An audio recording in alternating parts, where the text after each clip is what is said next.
Buenas tardes.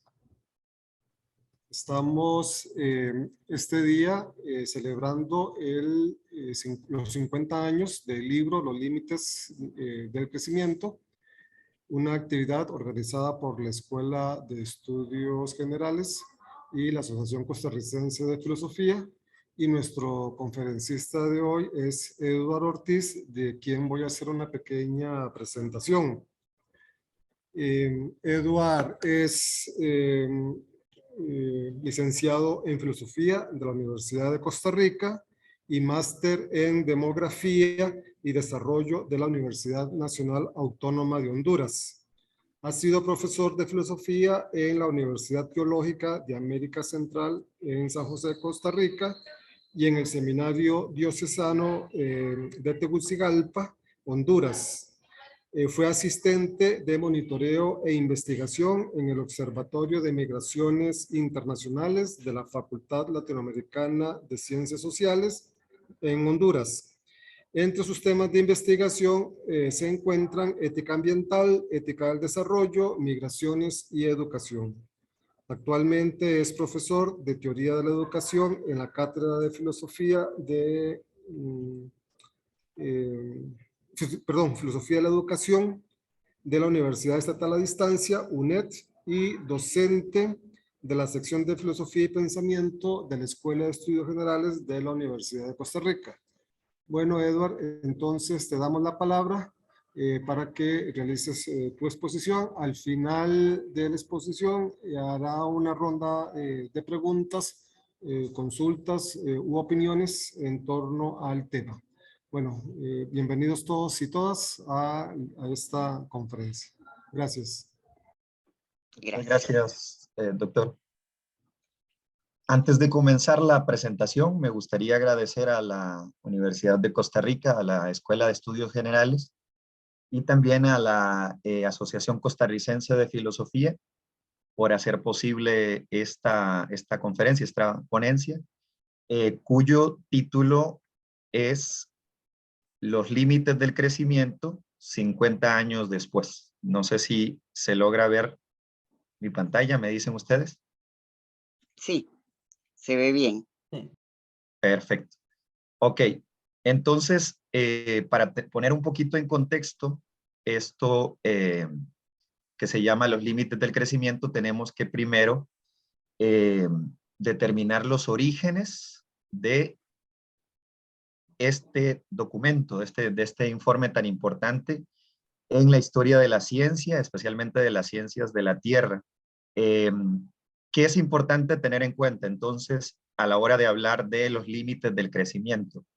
Tenemos que tener en cuenta digamos, un grupo de investigadores que se llamó el Club de Roma, que se llama el Club de Roma, de hecho, todavía sigue funcionando y funciona como un tanque de pensamiento, un think tank, como le llaman, digamos, en el ámbito anglosajón, a este tipo de asociaciones.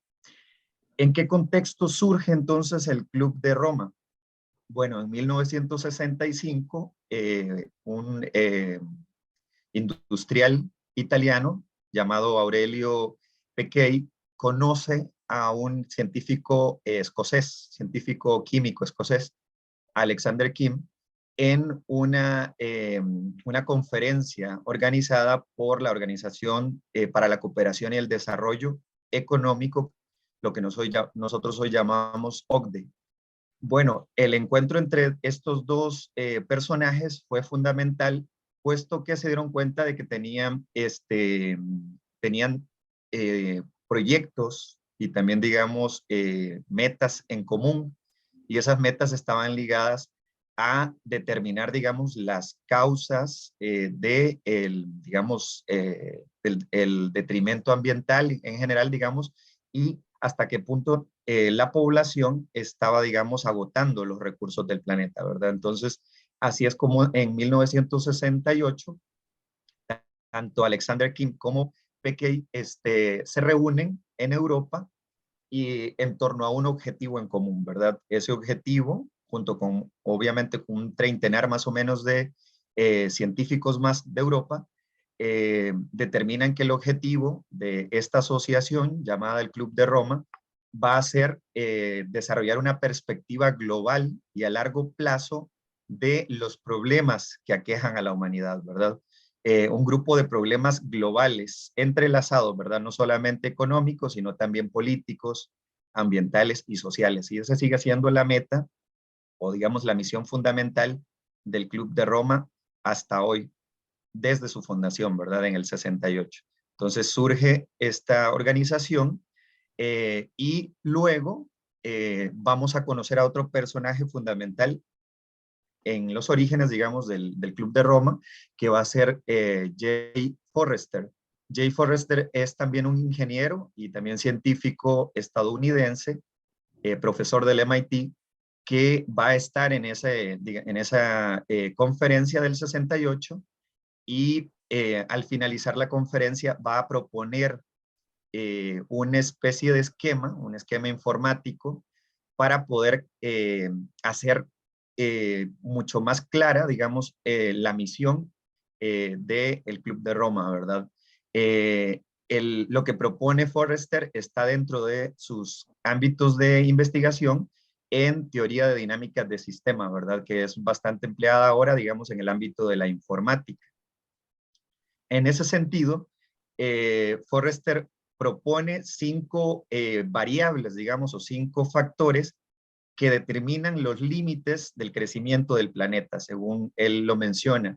Y esos 5 factores que él pone, digamos, a jugar en estos esquemas, digamos, de sistemas, van a ser la población, la producción agrícola, el agotamiento de los recursos, la producción industrial y lo que en aquel momento llamaban polución. Digamos, nosotros obviamente, digamos, se conoce ahora como contaminación, es más común el concepto. Y en ese sentido, estos 5 factores, ¿qué es lo nuevo, digamos, que realiza el Club de Roma y que realiza también Forrester en consonancia con el Club de Roma? Que antes de 1970, estos 5 factores, la población, la producción agrícola, digamos, el estudio de los recursos naturales, la producción industrial y también la contaminación se analizaban de manera independiente, ¿sí? No se analizaban como si estuvieran interrelacionados, ¿verdad? Entonces, esa fue la gran intuición de Forrester y de ahí surge, digamos, lo que nosotros luego vamos a llamar el informe de los límites del crecimiento, ¿verdad? Ahora también estaba pensando que en esta misma consonancia surge en el ámbito de la filosofía de la ciencia los programas de investigación científica que tienen, digamos, la intención de colocar de manera interdisciplinar una serie de áreas de la ciencia, digamos, a desarrollar problemas, digamos, o soluciones en el contexto de la ciencia. Entonces, aunque, digamos, en este ámbito, estamos hablando, digamos, ya de asuntos, digamos, de crecimiento, pareciera, digamos, que en el ámbito de la filosofía de la ciencia ya se hacía, ¿verdad? Especialmente cuando hablamos de programas de investigación científica. Ok, entonces, esta fue la primera vez que se intentó analizar este conjunto de variables, digamos, de manera interrelacionada. Y como ustedes pueden ver en el esquema, lo que dice es que los recursos no renovables generan, obviamente, producción de recursos, ¿sí? Y eso genera también tasas de crecimiento, ¿verdad? Y las tasas de crecimiento influyen en el crecimiento de la población. Sin embargo, el crecimiento de la población se ve de alguna manera, digamos, intervenido también por las tasas de mortalidad. Sin embargo, también, digamos, es la población la que permite el incremento del capital, ¿verdad? Y el incremento del capital tiene como 2 derroteros, ¿verdad? La depreciación del capital, pero también, digamos, el incremento del capital genera un incremento en la contaminación, ¿verdad? Al final, entonces, de todo ese proceso, la contaminación puede o no ser absorbida, ¿verdad? Va a depender obviamente de los recursos primarios, ¿verdad? De los recursos no renovables. Curiosamente, digamos, al final de este esquema, esto que nosotros llamamos absorción de la contaminación, esa capacidad de absorción hoy por hoy se mide, y se mide a través de algo que se llama, digamos, en el ámbito de la ecología, la biocapacidad. Entonces, ese tipo de conceptos no existían en los años 70, ¿verdad? Entonces, en ese sentido van a ser importantes estos estudios para poder proponer estas nuevas categorías para entender, digamos, los procesos de contaminación ambiental y también de crecimiento en general, ¿verdad? No solamente económico, sino también crecimiento poblacional, que van a ser variables fundamentales para hablar de límites de crecimiento en el ámbito del texto que vamos a estudiar.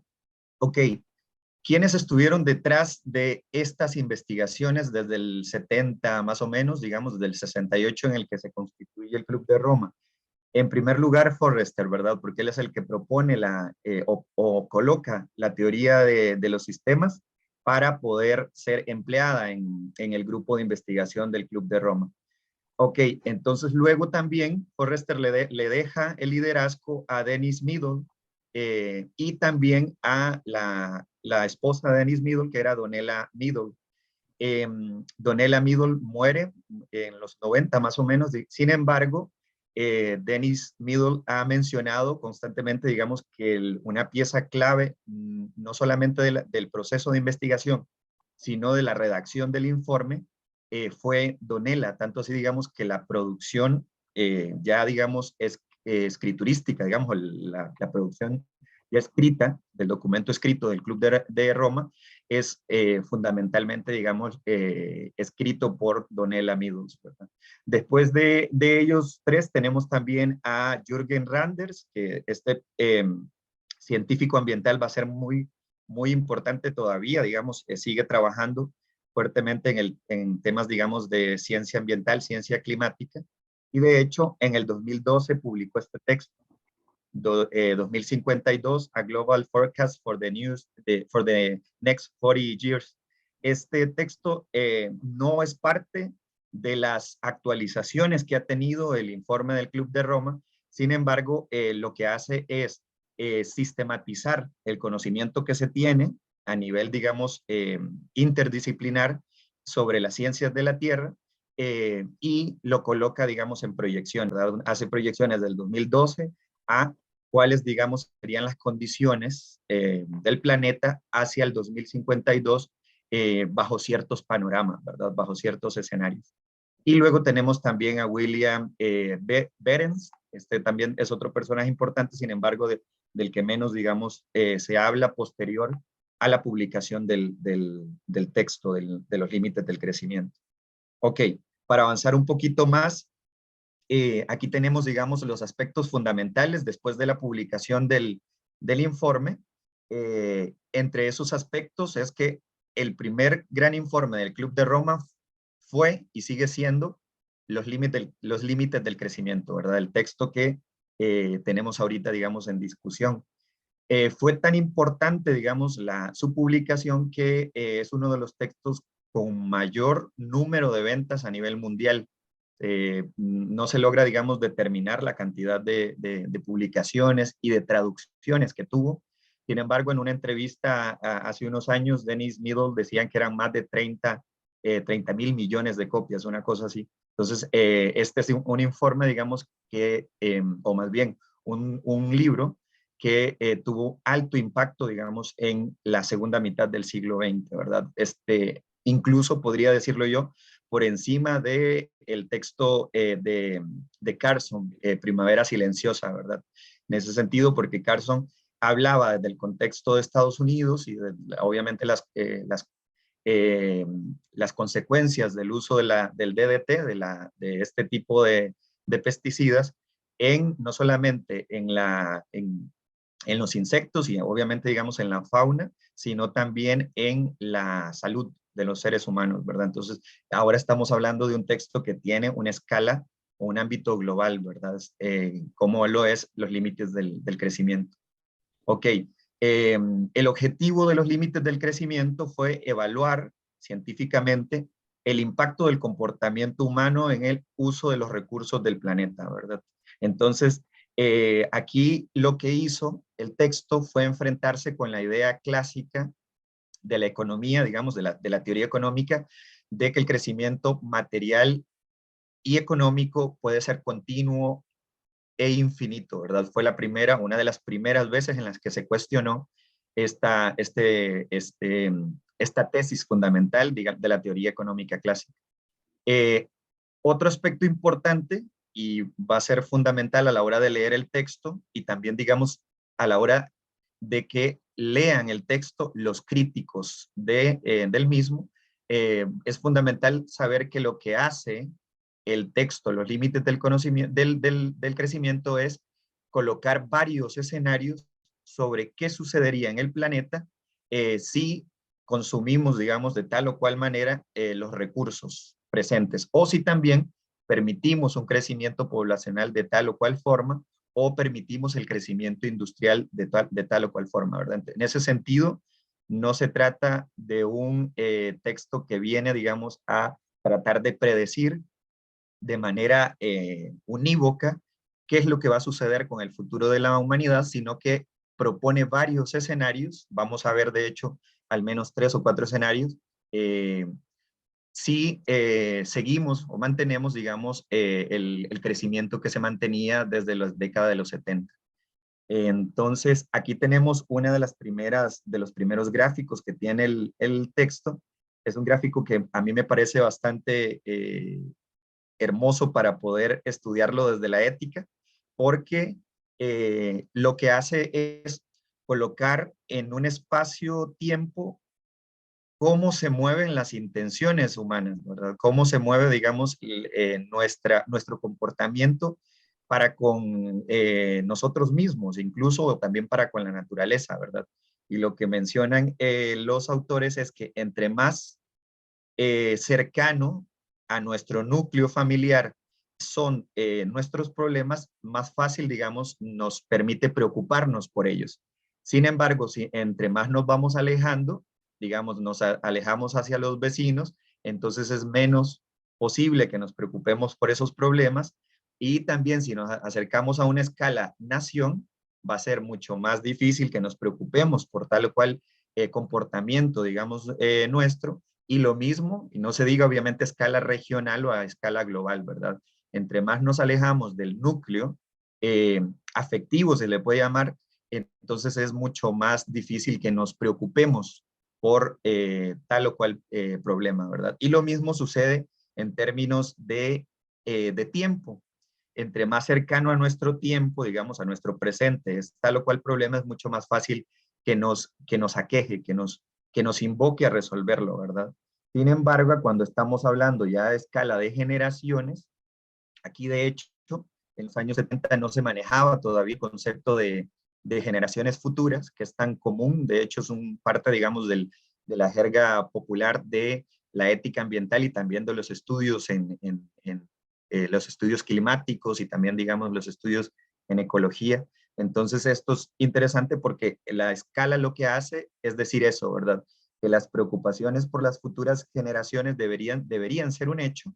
Sin embargo, nos quedamos con las preocupaciones más inmediatas, ¿verdad? Es como una condición del ser humano, y ellos lo colocan aquí, digamos, como un estado de la cuestión, esta gráfica. Ok, ¿qué más tenemos entonces en términos del análisis que hacen con el modelo? Ellos proponen, una vez analizadas toda la información que tenían sobre las 5 variables de las que había mencionado al inicio de la presentación, ellos se ponen, digamos, a construir estos modelos en términos de gráficos, ¿verdad? Entonces, ¿cómo funcionan esas dinámicas de las 5 variables en una escala de 1900 al 2100, ¿verdad? Estamos hablando más o menos de 200 años, ¿verdad? Ellos estaban haciendo una revisión de información en los años 70, pero desde 1900, ¿verdad? Y esa revisión la proyectaron hacia el 2100 para ver cuáles iban a ser, digamos, los futuros panoramas, ¿sí? O escenarios que nos iban a preceder, digamos, si continuaban bajo ciertas dinámicas de crecimiento, ¿verdad? En ese sentido, lo que dicen el informe es que si seguimos el alimento per cápita o el consumo de alimentos per cápita y la producción de alimentos per cápita alcanza un punto máximo en el 2008, dicen ellos, ¿verdad? Aquí lo tenemos de hecho en el gráfico, que más o menos en el 2008 vamos a tener el momento máximo y luego va a empezar a decrecer la producción de alimentos. Lo mismo dice con respecto a la producción industrial. Hacia el 2010, más o menos también la producción industrial va a alcanzar el tope para empezar a decrecer, ¿verdad? Ahí es donde vemos las campanas cayendo, ¿verdad? Y luego lo mismo dicen con la contaminación. Los picos de contaminación se alcanzan en el 2031. Aquí tenemos la de contaminación, ¿sí? Y los picos de población hacia el 2050, ¿verdad? Aquí tenemos contaminación y aquí tenemos población. Sin embargo, hay un dato interesante que mencionan los autores posteriores al informe, es que cuando hablaban de recursos, en el informe hablaban de alguna manera en términos muy generales, ¿verdad? Muy etéreos de recursos. Sin embargo, lo que nosotros o lo que han hecho los otros informes es hablar de recursos energéticos, especialmente, digamos, de en qué momento nosotros vamos a dejar de tener o va a caer la producción de recurso energético. En ese sentido, estamos hablando específicamente de energía fósil, ¿verdad? De los derivados de los hidrocarburos. Entonces, en ese sentido es, en este momento hablaban de recursos en general, pero los posteriores investigaciones van a hablar específicamente de qué sucede con los combustibles fósiles, ¿verdad? Entonces, ¿qué dice al final este modelo estándar? Que a mediados del siglo XXI el sistema va a entrar en colapso, ¿verdad? Más o menos hacia el 2050, por agotamiento de recursos, por el incremento de la contaminación, por el incremento de la población, ¿sí? Y también obviamente posterior a eso va a empezar a decrecer la población y también porque va a empezar a caer la producción de alimentos, ¿verdad? Entonces ese es más o menos el modelo estándar, el modelo, digamos, nada halagüeño de lo que iba a suceder sí, de lo que, digamos, ellos proyectaron en los años 70 que iba a suceder si se continuaba con el formato de crecimiento económico y industrial y también poblacional para aquellos tiempos, ¿verdad? Luego ellos quisieron ser, digamos, los investigadores del Club de Roma, quisieron ser menos drásticos, digamos, en sus pronósticos y propusieron otro modelo en donde concebían que los recursos naturales estaban duplicados, ¿verdad? Duplicaban los montos las cifras que habían colocado en el modelo informático y lo único que hicieron, según el gráfico, es retardar el proceso en el que empiezan a caer, obviamente, digamos, a caer en crisis el sistema en general, ¿verdad? ¿Qué es lo que dice? Que los alimentos per cápita van a alcanzar su punto máximo en el 2015, es decir, no son muchos años de diferencia entre el modelo estándar y el modelo duplicado. Luego también menciona que la producción industrial va a alcanzar su punto máximo en el 2028, ¿sí? Aquí tenemos la producción industrial, es el 2028, y luego también que la población va a alcanzar su punto máximo en el 2041, ¿verdad? Y entonces el pico de la tasa de extracción de recursos se va a producir en el 2030. Entonces al final, si se piensa, aquí van los recursos, si se piensa entonces en un modelo duplicado, lo que ellos dicen es que simplemente vamos a retrasar un proceso, pero que al final, digamos, los límites del crecimiento obviamente tienen un límite, ¿verdad? Valga la redundancia. Sí, no se puede sostener un crecimiento ilimitado con recursos limitados, ¿verdad? Esa es la tesis central que van a sostener los autores del informe. Además de eso, también proponían un modelo estabilizado. Esto con la intención, no sé si pueden apagar el micrófono por ahí.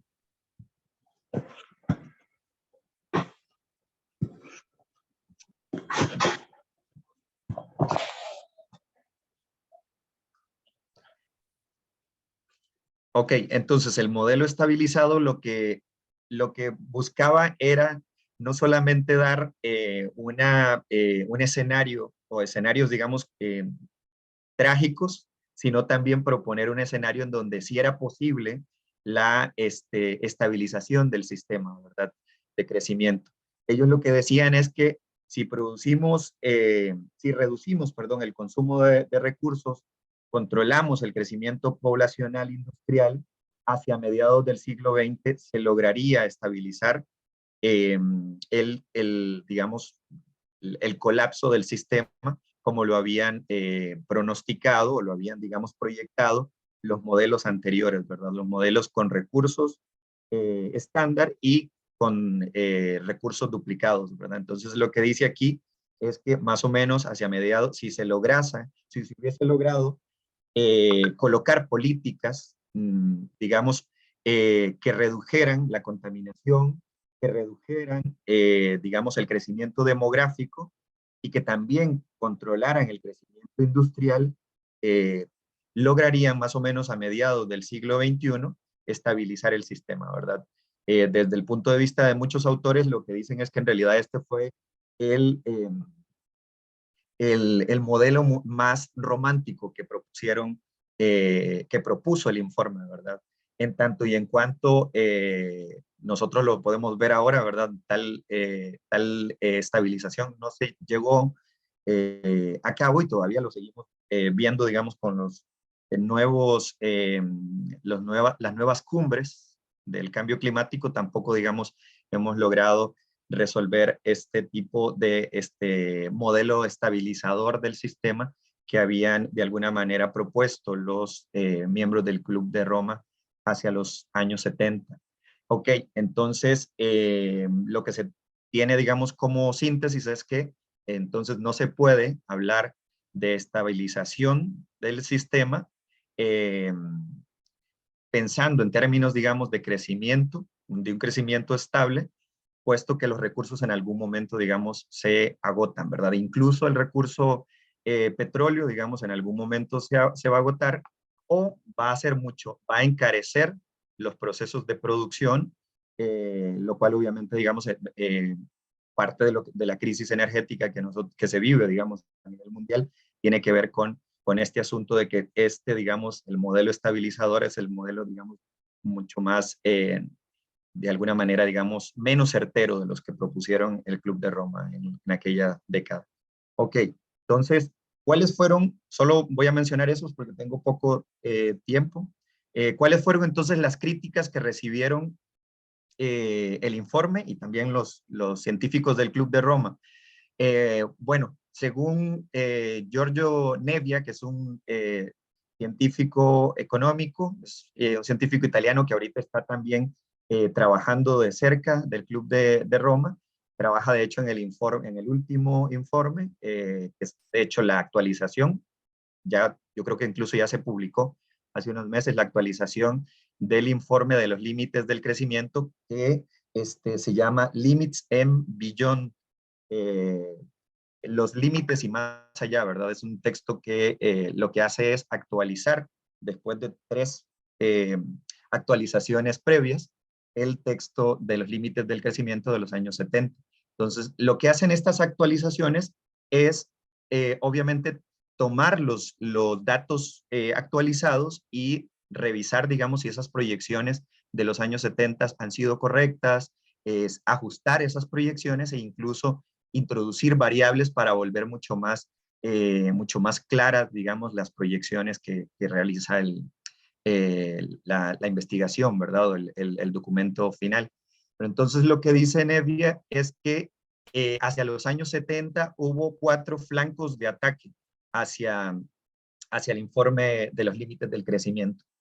Y la mayoría de esos flancos de ataque fueron generados más por el pánico que les producía que hubiera una investigación científica que cambiara más o menos las dinámicas económicas a nivel mundial, ¿verdad?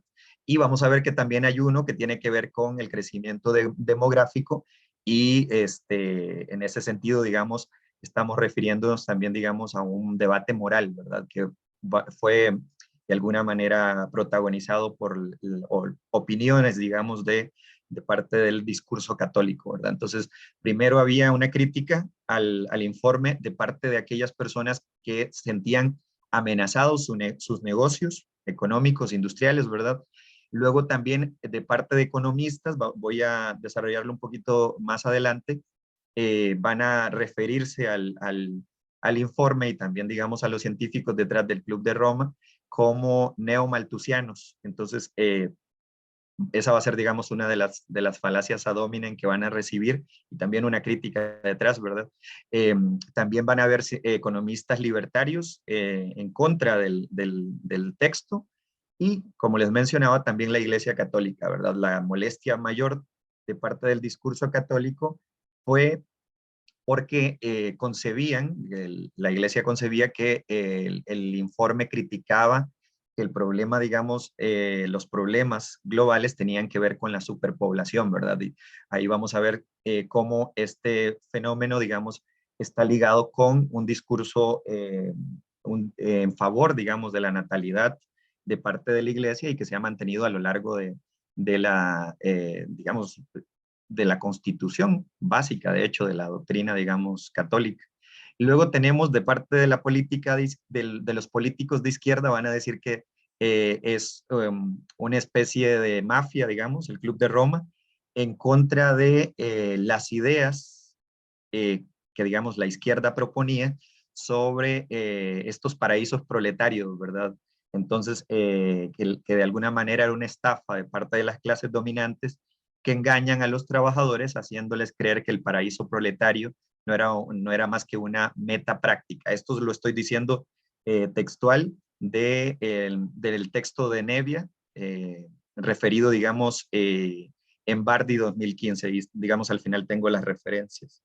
Entonces, esas son, digamos, los cuatro flancos de ataque al Club de Roma, pero el de la Iglesia Católica es bastante interesante porque en el contexto en el que se desarrolla, nosotros sabemos que unos años atrás, es decir, básicamente 4 años antes de que se publicaran los límites del crecimiento, Pablo VI había publicado la encíclica Humane Vitae, que es una encíclica polémica, y fue una encíclica polémica y sigue siendo una encíclica polémica en contra del control demográfico, ¿verdad? Y el control natal.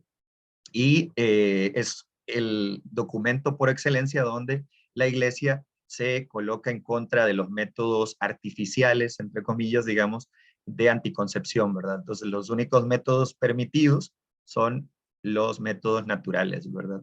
Entonces, la contracrítica que recibió la Iglesia más o menos a finales de los años 60 fue que más bien es la Iglesia la culpable, digamos, de la superpoblación, ¿verdad? Puesto que el discurso eclesial llega con mayor fuerza a aquellos países donde el crecimiento demográfico es, de alguna manera, digamos, no está controlado, ¿verdad? Los países, obviamente, subdesarrollados, en aquel tiempo era el término que se utilizaba, ¿verdad? Los países del tercer mundo, ¿no? Entonces, esa es más o menos la idea que propone Cohen, un filósofo estadounidense, en contra más bien de la iglesia, ¿verdad? De la visión de la iglesia antinatal, ¿verdad? Entonces, esta es la razón por la cual la iglesia se opone también a los límites del crecimiento, ¿verdad? Al ver, digamos, que la natalidad requería también ser controlada con métodos no solamente naturales, ¿verdad?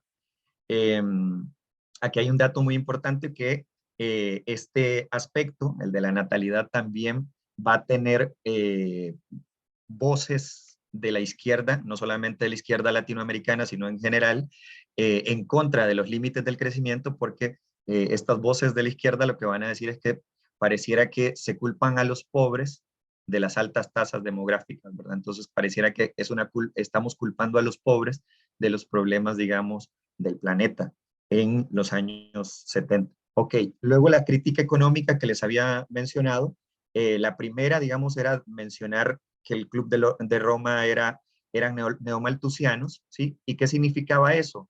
Que los economistas hasta ese entonces habían concebido que las teorías malthusianas habían sido superadas ya hace décadas, ¿verdad? ¿Por qué? ¿Cuáles eran los argumentos que utilizaban los anti-malthusianos o los economistas anti-malthusianos? Que Malthus se había equivocado, ¿verdad? Que el descubrimiento de los recursos fósiles había permitido, obviamente, el crecimiento de la población, el crecimiento también industrial y demás, el crecimiento económico, ¿verdad? Y que siempre íbamos a encontrar otras fuentes de energía, ¿verdad? Entonces ahí yo coloco como las preguntas, ¿verdad? Sí, se descubrieron recursos fósiles, pero esos recursos no son infinitos. Y luego también, digamos, se pueden descubrir otras formas de energía, pero para poder colocarse, digamos, por encima de los recursos fósiles, lo hemos notado y lo vemos, digamos, requiere muchísimo tiempo, ¿verdad? E incluso si se pudiera producir otras o descubrir otras fuentes de energía, la ciencia también obviamente se mueve, digamos, a su ritmo, ¿verdad? Entonces, en ese sentido, no podemos esperar, digamos, que la ciencia también se coloque en el mismo paso, digamos, de la producción y el crecimiento económico y el crecimiento poblacional y todas estas otras variables que de alguna manera también inciden, ¿verdad?, en las problemáticas ambientales y planetarias, digamos, que tenemos hoy por hoy. Otro argumento que utilizaban también los antimalthusianos en contra de los límites del crecimiento era que siempre vamos a tener dónde migrar, ¿verdad? Entonces, este era el argumento que utilizaron a inicios del siglo XX, pero a inicios del siglo XX todavía, e incluso, digamos, en el siglo XVIII, y esos fueron los procesos, obviamente, de neocolonización que nosotros vivimos, a propósito del mes de la independencia, ¿verdad? La independencia nuestra tuvo como contrapunto la dependencia y la neocolonización de África, ¿verdad? Entonces, cuando los antimalthusianos dicen es que siempre vamos a ir a tener dónde migrar para tomar recursos, ya lo hicieron en África, ¿verdad? Y estas fueron las consecuencias. Ahora, preguntémonos también hacia dónde más vamos a agarrar, digamos, en un planeta finito, ¿no? Cuando todavía no tenemos resuelto científicamente los viajes a otros planetas. Entonces, al final, como que los argumentos en contra de los límites del crecimiento no iban, digamos, acordes con la crítica que hicieron los economistas a Malthus a finales del siglo XIX, inicios del XX. Entonces, por otro lado, también tenemos la crítica que realizan los libertarios. Esta es una crítica, según menciona Bardi, que tiene que ver mucho con el desconocimiento del texto. Pareciera, digamos, que no leyeron en este sentido, digamos, la crítica es directamente a Bailey, es un economista, político libertario estadounidense, que criticaba que las predicciones del informe no fueron correctas, ¿verdad? Y para ello utiliza este ejemplo que los límites del crecimiento había predicho que en los 80s, en el 81 se iban a terminar las reservas de oro, en el 85 las reservas de mercurio, en el 87 las de estaño, pero sin embargo, digamos, el problema fue creer que el texto como tal eran predicciones, ¿verdad? Certeras, ¿no? Cuando en realidad fueron simplemente escenarios hipotéticos. La primera, digamos, incursión científica, digamos, con los datos que se tenían rudimentarios y también con la tecnología informática rudimentaria que se tenía en aquellos tiempos, se logró hacer, digamos, una proyección o varias proyecciones para tener, digamos, visiones científicas, digamos, o relativamente objetivas de lo que podría pasar, ¿verdad?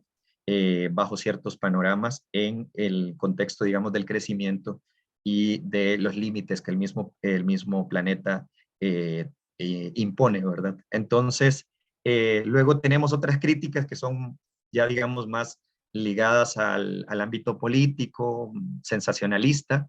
Ronald Reagan, George Bush, e incluso George Bush padre y también incluso Margaret Thatcher estuvieran en contra, obviamente, digamos, del documento. Es fácil decirlo, ¿verdad? Puesto que obviamente después de los límites del crecimiento nosotros vimos implementadas las políticas neoliberales que obviamente tienen que ver mucho con el crecimiento económico, más, ¿verdad?, que el desarrollo humano y mucho menos del desarrollo humano sostenible, ¿verdad? Entonces, en ese sentido, Ronald Reagan y George Bush padre se pusieron en contra, especialmente defendiendo el estilo de vida estadounidense, ¿verdad? El estilo de vida estadounidense es innegociable, va a decir George Bush. Ahora, el asunto sería, ¿qué sucede si nosotros aspirásemos o si todo el planeta aspirara al estilo de vida estadounidense? Bueno, nosotros hoy por hoy sabemos que existen, digamos, gráficos sobre esos niveles de consumo y las implicaciones que tienen, obviamente, digamos, en el decrecimiento o la falta de satisfacción de las necesidades básicas en otros contextos, ¿verdad? No podemos todos vivir el estilo de vida californiano, no podemos tener, digamos, una piscina, no sé, olímpica en el patio, ni mucho menos Ferraris, ¿verdad? Y demás consumos, digamos, excesivos que son propios del estilo de vida estadounidenses. Esta es más o menos la crítica que se realiza, digamos, a estas visiones, digamos, de bienestar que están ligadas más al bienestar económico y a un bienestar también netamente consumista, ¿no? Luego, influencias positivas del documento. Primero, en los años 70 permitió la visibilización del fenómeno, digamos, de la crisis ambiental, junto con muchos otros textos científicos, como ya les había mencionado, el de Rachel Carson, y también incluso los límites del crecimiento de alguna manera van a tener influencia en el informe Brundtland, ¿verdad? Que es un informe muy importante también en el contexto de la digamos, historiografía de la ética ambiental o también de las ciencias en general, digamos, del desarrollo sostenible. Entonces aquí tenemos, digamos, algunos aspectos que fueron fundamentales, ¿verdad? Visibilizarlo de manera mediática el problema ambiental, ¿sí? Y el problema también, digamos, del crecimiento económico exacerbado y también la posibilidad de movimientos ambientalistas, ¿verdad? En contra de ese desarrollo, digamos, que tanto alababa digamos, la cultura estadounidense hacia los años 60, digamos, con el asunto este de los baby boomers y demás. Ok, ¿qué más tenemos por aquí? El informe, les mencionaba anteriormente, ha tenido varias actualizaciones. Aquí les menciono de manera muy general 3 de esas actualizaciones. La primera es Beyond the Limits. En 1992 este texto todavía tiene la influencia de Donella Meadows, y esto es muy interesante porque en el ámbito de la ética ambiental pareciera que se ha estudiado poco a Donella, y pareciera, digamos, que hay detrás de estos 2 primeros informes un trabajo que todavía se tiene que realizar desde el punto de vista ético, ¿verdad? Desde el punto de vista ético-ambiental. Entonces, el documento del 92 lo que reafirma es que la carga del planeta es difícil de sostener, ¿sí? Y luego el informe del 2004 ya no está Donella, lo escriben junto con, bueno, ahí aparece todavía, pero digamos más o menos en esta época muere Donella, lo escriben específicamente Dennis Middle y Jorgen Randers. Aquí aparece, es interesante, digamos, que aparece la variable tecnológica, que muy poco, digamos, aparece en los modelos de los años 70, entonces incorporan la variable tecnológica para ver si eso permitiría, digamos, un modelo distinto, un modelo más, digamos, sostenible a larga escala, a gran escala, digamos, en estos gráficos que van proyectando. Y luego el del 2012, que es, digamos, el último que más o menos se conoce con mayor fuerza, incorpora 2 categorías, una categoría fundamental que va a ser el de la huella ecológica y también la categoría de biocapacidad, ¿verdad? Estos conceptos son fundamentales ahora en el ámbito de la ecología, y lo que permiten es volver mucho más científicamente más, digamos, robustas las investigaciones y las actualizaciones que van realizando los miembros de del Club de Roma. Luego tenemos por aquí, quería terminar, ya que hablaba por aquí también de la huella ecológica, quería terminar con este gráfico, que es un gráfico que aparece en un informe de la Comisión de las Naciones Unidas para el Medio Ambiente, un informe del 2021, en donde hace una comparación, un contraste muy interesante entre la huella ecológica y el desarrollo humano por países o más o menos por regiones, aparece aquí, ¿verdad? Como ven, es más o menos con datos del 2017, sin embargo, el informe se presentó en el 2021. Lo que menciona entonces el gráfico es que básicamente casi todas las regiones del planeta están por encima de la biocapacidad planetaria, ¿verdad? Para poder sostener el desarrollo de estos países, de países obviamente digamos como Norteamérica, la Unión Europea, incluso digamos, sí, los únicos países que están más o menos dentro de la capacidad o la biocapacidad del planeta de regenerarse serían más o menos esos países que en realidad tienen un desarrollo humano muy, muy bajo, ¿verdad? Como África e incluso algunos de los países de Centroamérica estarían también, digamos, por encima de la biocapacidad, ¿verdad? En ese sentido, pareciera, esto es como lo que me quedaba, digamos, como de reflexión final, pareciera que incluso hay que repensar esa categoría, o también, digamos, ese marco de cálculo llamado desarrollo humano. ¿Por qué? Porque si seguimos sosteniendo ese cálculo, necesitaríamos esta cantidad de planetas para poder resolver, ¿verdad? Ese desarrollo humano, ¿no? O, en otro sentido, también tendríamos que bajar todos estos otros países, ¿verdad? Obviamente los países llamados del primer mundo, bajarlos, digamos, a niveles de biocapacidad, de sostenibilidad ambiental, ¿no? Entonces, ese es más o menos el último de los gráficos que quería mencionar antes de mencionarles las conclusiones.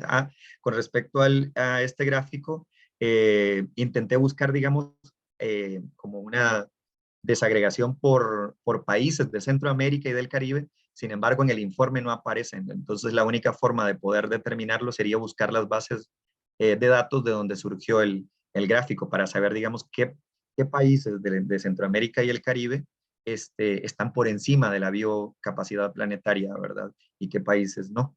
Entonces, conclusiones muy, muy generales. El informe de los límites del crecimiento no pretendía hacer una predicción clara y absoluta del futuro de la humanidad, sino presentar posibles escenarios a los que llegaríamos de no frenar el crecimiento tal y como se concebía en aquella época, ¿verdad? Es lo que sigue haciendo incluso las actualizaciones que van teniendo estos informes cada década. Algunos de esos escenarios no referían al colapso de la civilización, sino que proponían una estabilización del sistema de seguir las pautas sugeridas en el informe, ¿verdad? Ese es el ejemplo que les puse en el gráfico de un modelo estabilizado, ¿verdad? En donde concebían ellos que a mediados del siglo XXI podía el planeta mantener, digamos, estable el sistema, digamos, más o menos de producción, poblacional y demás, ¿verdad? De las variables que analizaban. Y luego, la tesis central del informe es que es irracional e impensable creer que existe un crecimiento infinito en un planeta con recursos finitos, ¿verdad? Entonces, ¿qué es lo que nos queda? Si no se reordena el sistema, que es lo que nosotros hemos visto de manera pesimista y trágica, ¿verdad? En las cumbres que han habido sobre el cambio climático constantemente, digamos, un aplazo y también negativas de parte de los mismos políticos, como lo vimos también en la cumbre de París, cuando Donald Trump se negó a aceptar, digamos, las disposiciones que colocaban los miembros o también, digamos, las personas que estuvieron, los países que estuvieron en la cumbre de París. Entonces, en ese sentido, si no se ordena el sistema, el planeta mismo lo va a hacer, ¿verdad? El problema es que las consecuencias van a ser trágicas, ¿no? Y específicamente para países como los nuestros, eh, países, digamos, donde obviamente los efectos, digamos, del cambio climático van a ser mucho más permisivos, ¿no? Entonces, estos son más o menos las referencias y me gustaría tal vez a ver si hay alguna conversación en torno a lo que expongo.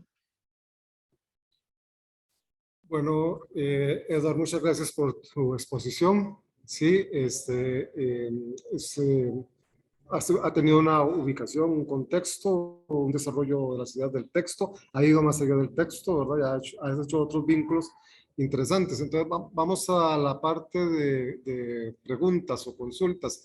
Gabriela, que está aquí presente, no sé si, Gabriela, si te acercas a la computadora para hacer tu consulta.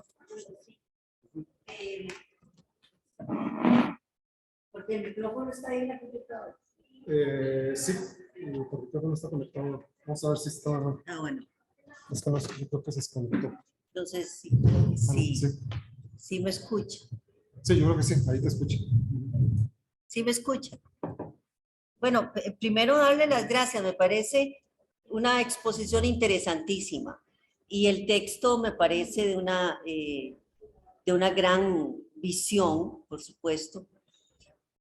Me llama la atención, y no sé qué piensa usted sobre esto, me llama la atención la época de publicación del texto, porque, digamos, si lo tuviera que ubicar históricamente, yo no sé cuándo es que realmente sale el informe, pero se publica en el 68.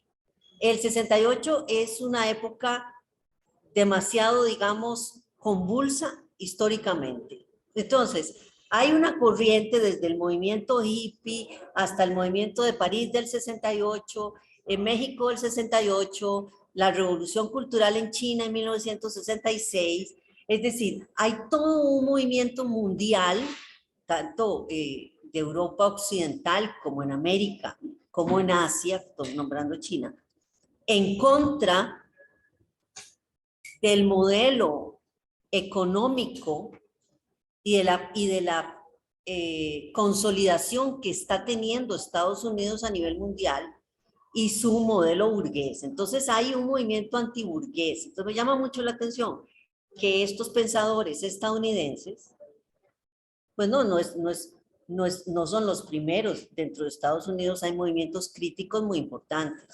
Entonces, que ellos tienen una reacción también parecida a la que tienen, digamos, los movimientos estudiantiles del 68 en contra de este modelo burgués consumista depredador que se está consolidando, ¿verdad? ¿Estaría usted de acuerdo conmigo en que hay una especie como de relación ahí? Sí, perdón, ¿cuál era su nombre? Disculpe. Gabriela. Gabriela, gracias por el comentario. En realidad, sí, tiene mucha relación con los movimientos sociales que acaba de mencionar. Pareciera que, digamos, después de la Segunda Guerra Mundial hay una serie de eventos, digamos, que lo que hacen es como decir, los jóvenes posteriores, digamos, a la Segunda Guerra Mundial, estamos inconformes con el estado, digamos, global y también con la forma en la que se está moviendo, digamos, las decisiones del planeta, ¿verdad? Y como bien lo menciona, hay muchos otros textos ahí que son fundamentales dentro de la historiografía de la ética ambiental. Por ejemplo, hay uno de un historiador que se llama Lynn White, las raíces ecológicas de la crisis ambiental, donde, digamos, también cuestiona que uno de los responsables de la crisis ecológica también es el cúmulo de valores cristianos que nos han impuesto de alguna manera. ¿Por qué? Porque lo que dice es que, digamos, los valores antropocéntricos que la misma religión nos ha impuesto nos ha hecho vernos por encima de la naturaleza, ¿verdad? Nos ha hecho vernos por encima de los demás seres vivos, cuando en realidad, digamos, hay muchos movimientos ahí que decían que no, que digamos, somos uno con la naturaleza, hay que también pensar, digamos, en los derechos de los animales y también hay movimientos ahí importantísimos, ¿verdad?, en favor de de la defensa de los animales, de los animales no humanos, ¿verdad? En ese sentido, tiene mucho que ver lo que menciona. Sin La embargo, década de los 60 fue exacto, fantástica en ese sentido. No podemos decir que no se nos advirtió, ¿verdad? exacto, De exacto. El muchas texto, maneras. el informe es del 72. Sin embargo, el Club de Roma se fundó en el 68, en el contexto Ah, en el que usted justamente menciona. ok, sí. Muchas gracias, era eso. Muy amable. Bueno, muchas gracias, Gabriela. ¿Alguna otra intervención, pregunta, consulta?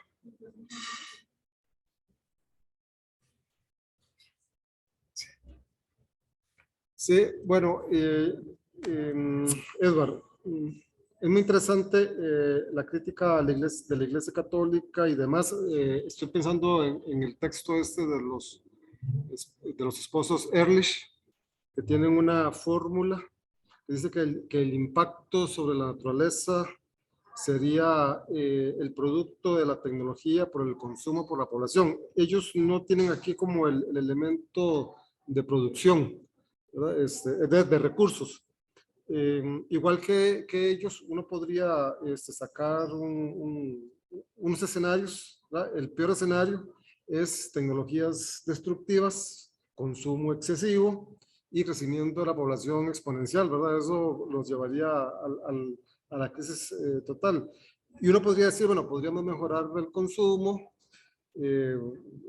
algo más racional, podríamos mejorar la tecnología con, digamos, tecnologías más limpias. PNUD tiene un esquema de cómo podríamos considerar una tecnología limpia o amigable con la naturaleza. Y podríamos hacer todo eso, bueno, o podríamos incluir biomémesis, tecnologías de biomémesis, otras de cosas, y así por el estilo. Podríamos hacer todo eso, dicen ellos, pero si no se controla el crecimiento de la población, da igual. Lo único que quería es aplazar, ¿verdad? El momento de la crisis, ¿verdad? ¿Qué planteaban estos autores en el informe sobre la población? ¿Qué hacer con el crecimiento de la población? Creo que es una de las variables como más importantes, de hecho, ¿verdad? E incluso la variable con información más objetiva en tanto y en cuanto, digamos, los censos poblacionales, es mucho más fácil, digamos, determinar esas cifras que determinar cifras, por ejemplo, de cantidad de recursos. Eso yo se los decía en la ponencia, ¿verdad? Más cuando ellos hablaban de recursos de una manera como muy abstracta, muy indefinida, ¿no? Entonces, en ese sentido, el dato más claro, el dato más evidente y más objetivo era el de la población. Sin embargo, hay que pensarlo no como el único, ni como el mayor responsable, ¿verdad? Ahí le estaríamos dando la razón, digamos, a la crítica de la Iglesia Católica.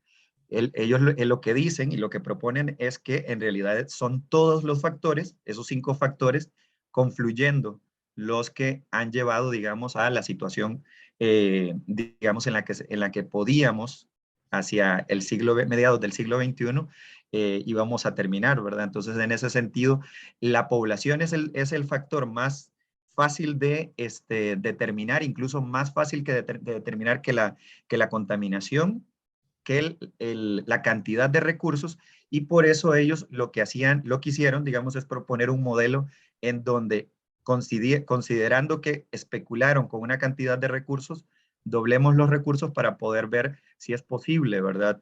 Retrasar a un largo plazo, digamos, este proceso digamos, de colapso del sistema. Y en ese sentido, digamos, lo que dijeron ellos es que todo lo que se haga en algún momento, digamos, vamos a llegar, digamos, a un tope, ¿sí? El tope incluso podría decirse, digamos, que incluso con tecnología, ¿no? Sí, se decrece la población, eso permite,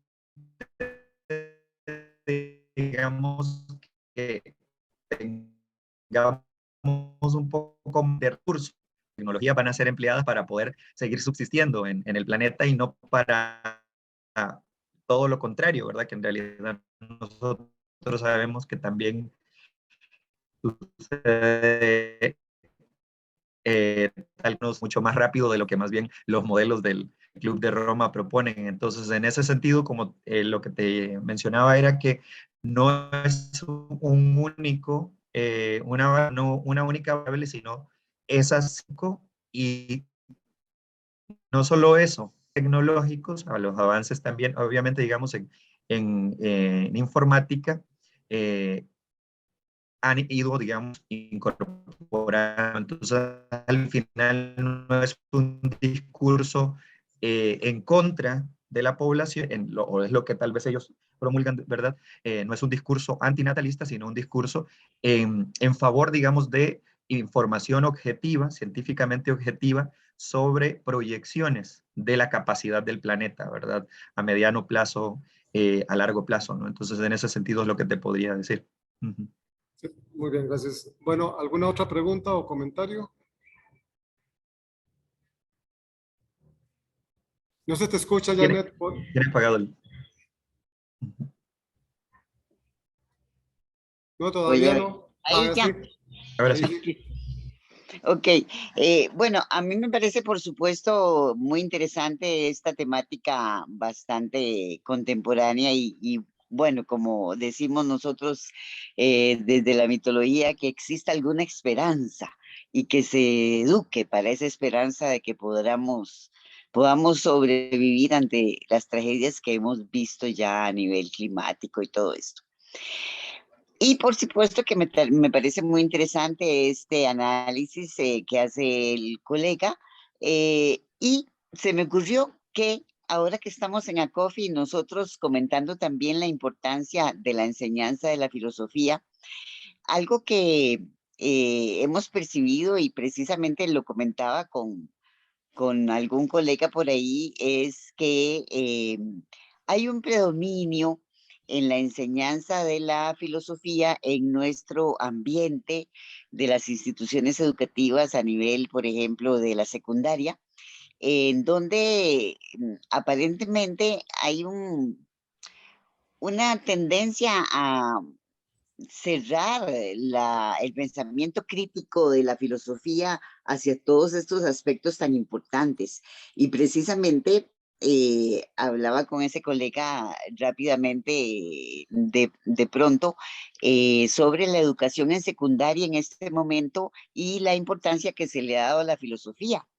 Y precisamente me decía él que hay una tendencia, y la ha habido ya hace ratito, de que quienes impartan las lecciones de filosofía sean los profesores de religión.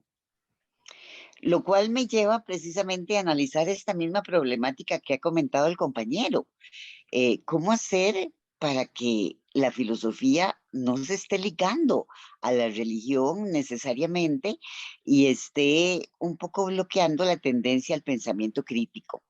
Entonces, un poco pues la invitación a que empecemos a hacer tal vez una tarea desde nuestros ámbitos para ver si eso podemos irlo cambiando o adecuando de algún modo en la enseñanza de la filosofía en secundaria.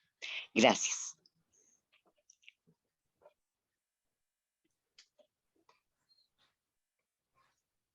Eduardo, ¿tienes algo que decir? ¿Está bien? Vamos a ver si el compañero tiene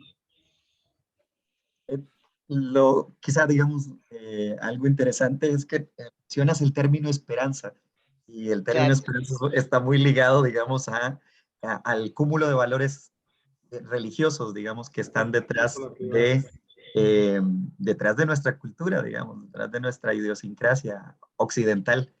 Y eso me trae a colación a una metáfora que hacía en una conferencia que miraba del vicepresidente del Club de Roma hace unos meses. Él mencionaba que uno de los problemas con respecto a aquel gráfico de perspectivas humanas, el que les coloqué al inicio, de que nosotros se nos hace más fácil sentir empatía hacia los problemas muy cercanos, inmediatos en el tiempo y en el espacio, pero es muy difícil tener empatía hacia los problemas más lejos geográfica o temporalmente, ¿verdad? Por eso es que se nos hace más difícil, digamos, tener empatía con las futuras generaciones, por ejemplo, ¿no? Entonces, en ese sentido, él hacía la comparación, y es una comparación muy, muy religiosa, de las catedrales medievales. Decía que, digamos, los albañiles que construyeron las catedrales medievales sabían que esa catedral no iba a ser, ellos no la iban a poder ver construida. Entonces, al final, digamos, como que él decía, lo que nos hace falta más bien es tener la visión de los medievales construyendo una catedral, pero en el sentido, digamos, de construir, digamos, un planeta que tenga, digamos, una aspiración más allá de nosotros mismos, más allá de nuestras propias narices, y está ligada mucho con el asunto de la esperanza, ¿no? No estoy diciendo que todos nos volvamos, digamos, religiosos, sino que la Claro. metáfora esta religiosa podría también tener implicaciones, ¿no? A la hora de pensar más allá de nuestras propias narices, ¿sí? Y en ese sentido, digamos, la metáfora de la esperanza puede tener incluso implicaciones aquí, ¿verdad? En la idea de pensar no solamente en nosotros, sino también en la humanidad en general, ¿verdad? Pareciera que nos hace falta un ideal a seguir. En la Edad Media era el ideal religioso. Ahora, en nuestra época, digamos, una época secularizada, ¿cuál es ese ideal? Podría servir de inspiración, y que le sirvió inspiración, digamos, a semejanza de la inspiración que recibieron los albañiles y arquitectos medievales para poder construir algo más allá de sus narices, ¿verdad? Más allá de sus límites temporales. Bueno, antes de darle la palabra a Marco Aurelio, Janet, bueno, en este momento los profesores de secundaria son 400 y algo, ¿verdad? Algunos trabajan hasta en 8 colegios. Ajá. Y el 70% son filósofos y el 30% son de otras disciplinas, más o menos. El programa está constituido por temático, es ética por un lado, lógica informal y argumentación para la formación cívica y social y política. No se ha evaluado qué se está enseñando, cómo se está enseñando, entonces no tenemos datos sobre eso, habrá que hacer la investigación. Sí, pero hoy, digamos, antes de esta actividad tuvimos reunión de la sección de filosofía y pensamiento y se piensa en una revisión de los programas de primer ingreso de estudios generales.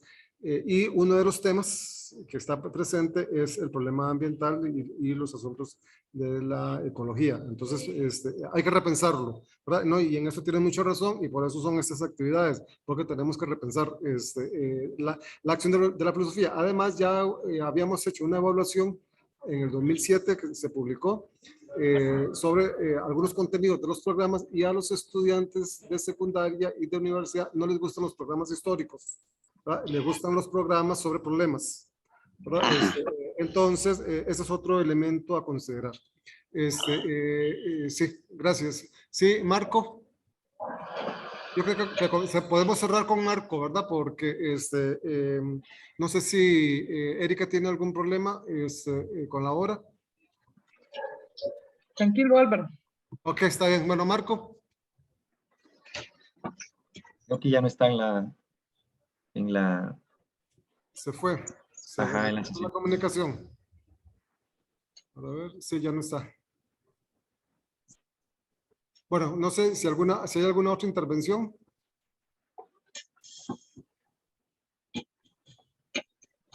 Bueno, pareciera que no. Entonces, Don Álvaro, en el Facebook, el Mauricio Mengíbar menciona excelente, muchas felicidades por tan interesante actividad. Ya está ingresando don Marco ok, nuevamente. perfecto. Ujú.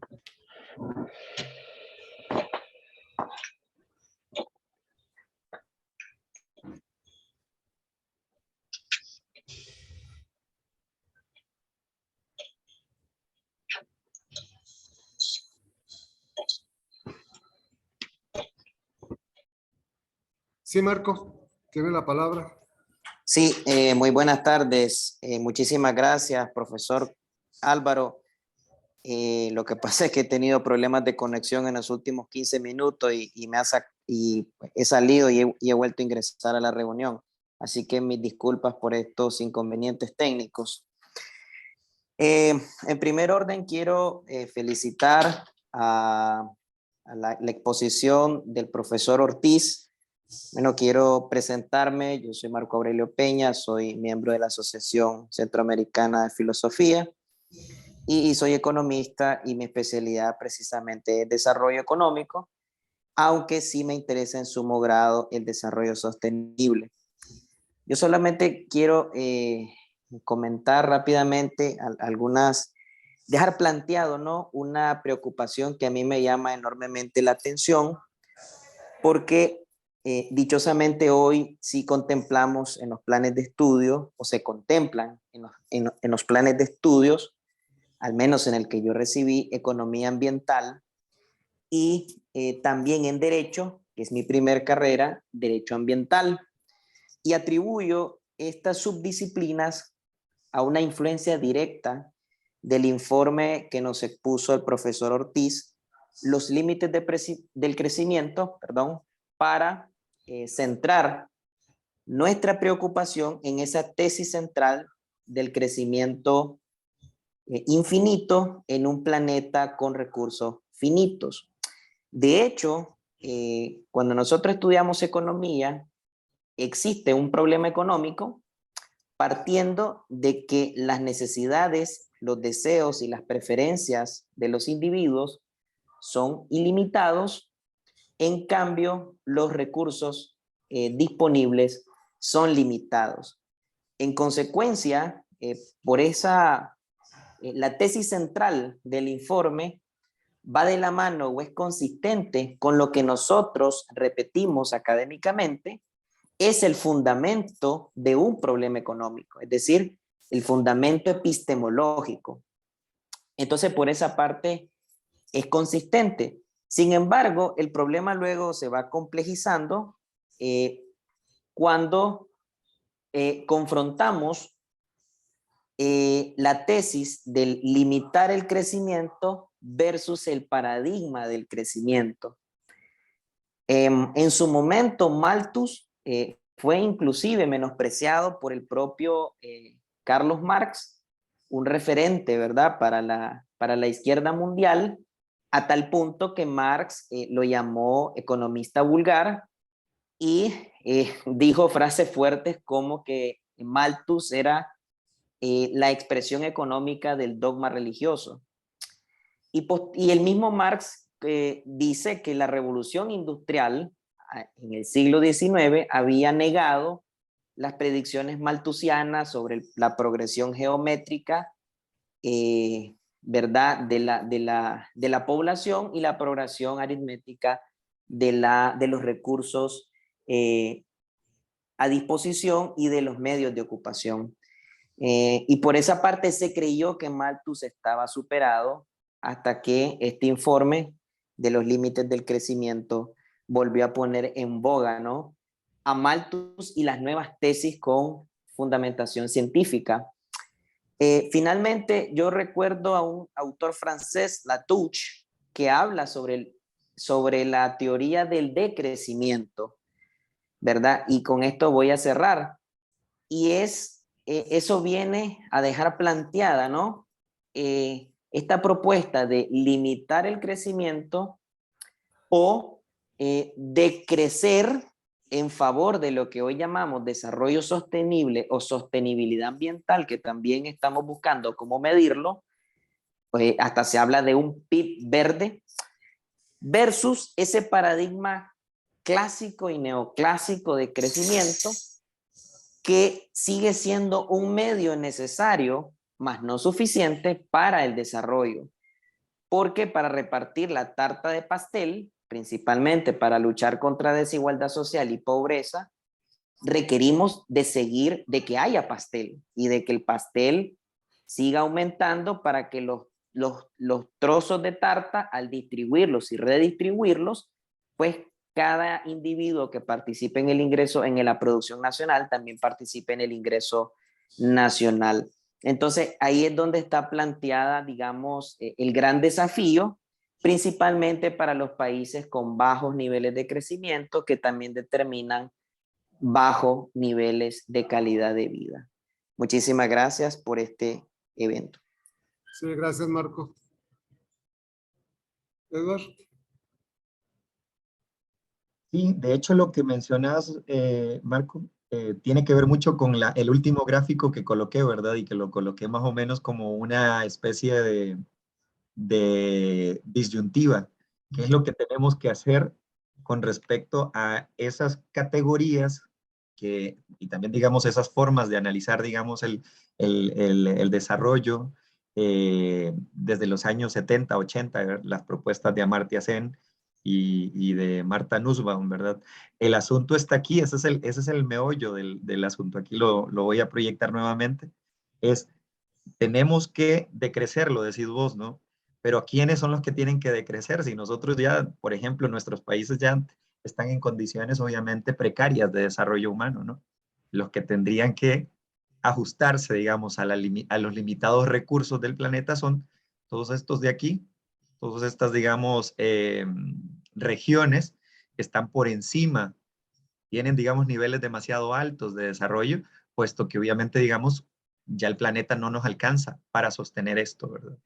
Y obviamente sostener esto implica que el desarrollo o estas regiones, las regiones, digamos, que tienen un elevado y muy alto elevado de nivel de desarrollo humano, de alguna manera implica e incide, ¿verdad?, en los niveles tan bajos de desarrollo que tienen estos otros países de aquí, ¿verdad? Que son justamente africanos. Recuerda, en la ponencia yo lo mencionaba, ¿no? Son los países que básicamente, bajo la teoría malthusiana, son los neocolonizados, ¿verdad? ¿Sí? Ok, así es que se resuelve fácil el problema del crecimiento. Como ya no tenemos los recursos de América Latina, puesto que esto ya se independizaron, entre comillas, ¿verdad? Porque siguen habiendo procesos de explotación y de extracción así masivos en nuestras regiones. Sin embargo, aquellos que fueron expoliados durante más tiempo, es decir, más o menos durante 100 años, que fueron los países africanos, son los que tenemos aquí abajo, ¿verdad? Con niveles muy bajos de desarrollo humano, ¿no? Entonces, esta es la disyuntiva, este gráfico. Cómo resolver eso que incluso vos lo mencionás, ¿verdad? Ese es el reto que tiene no solamente el Club de Roma, sino en general, digamos, las teorías económicas, ¿verdad? Que sea la teoría del decrecimiento la que resuelva eso, no necesariamente del todo, ¿no?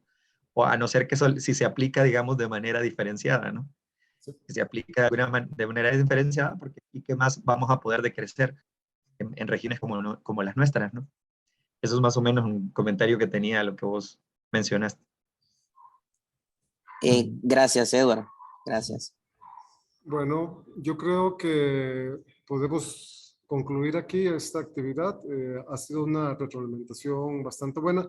Me gustó mucho la última respuesta de Edward sobre el decrecimiento, porque es que de crecer todos sería otro caos, ¿verdad? Entonces, eso sería un problema. Bueno, muchas gracias a todos ustedes.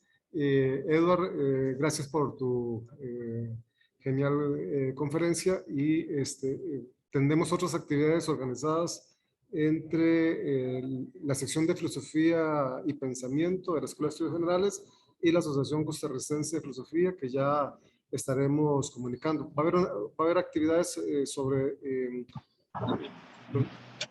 libro de Kuhn, las revoluciones científicas, sobre la DIER y la computación. Vamos a celebrar el Día Mundial de la Filosofía con un tema de género, un tema de inteligencia artificial y un tema de ética en Jean Ladrier, y así por el estilo. Tenemos varias actividades que vamos a estar organizando las dos instituciones. Bueno, muchas gracias. Que pasen bien. Gracias a vos, Albert. Sí, hasta luego. Hasta Buenas luego. noches, hasta luego.